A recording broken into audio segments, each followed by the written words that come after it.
Identical twins, what's the greatest thing you've achieved by swapping places? My twin and I have pulled a lot of switches and pranks before, but this particular one stands out in my mind all too well. Sophomore year of college, my brother was taking a Psychology 101 class as a prerequisite. On one particular Tuesday, he approached me with a dilemma that he needed my help with.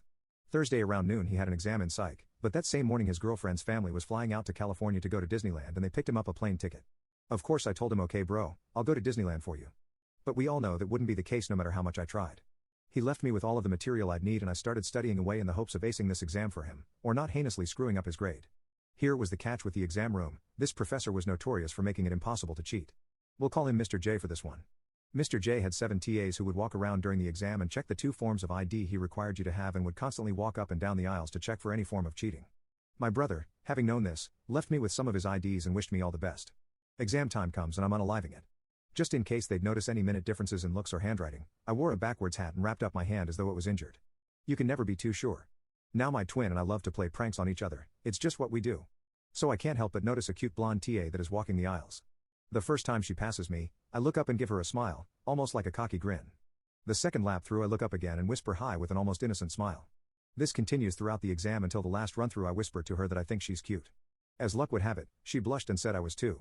When I went to turn in my exam, someone from on high was smiling down on me because she approached and gave me her number. Of course, she wasn't giving me her number, she was giving my brother her number. Knowing this, I told her I'd call her that weekend. Next week of class, she approached my brother and asked him why he never called. I wound up getting him a B and no one was the wiser. However, our story continues on 2 years later.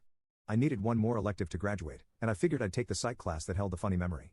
The semester was going fine until one day I get an email from Mr. J, a very angry email, asking me to meet with him before class starts. As it turns out, the world could not be any smaller. Mr. J's mother, we'll say Mrs. M, lived in an apartment complex designed for the elderly. In this same complex resided my grandma who raised my brother and I. The two of them happened to become best friends. Mrs. M invited over her son, Mr. J, to have lunch with my grandma and herself. It was there that the topic of twins was brought up and my grandma told a wonderful tale of how her twin grandsons pulled this heist off in a psychology class, all the while not knowing how it was his psych class. Oh, he had some questions for me. I went down to meet with him, expecting certain expulsion for myself and or my brother. Luck was on our side though, because he just wanted to know exactly how we pulled it off. Every little detail he made note of. He spoke to the class, and it's to my knowledge that he tells the same story every semester now, and informed them that the only evident way to cheat in his class was to have an identical twin brother, but now they know to look for that. Also, hats are no longer allowed when taking the exam. I was not punished for it because he said I helped him out and all I did was get my brother a B, so it made him laugh.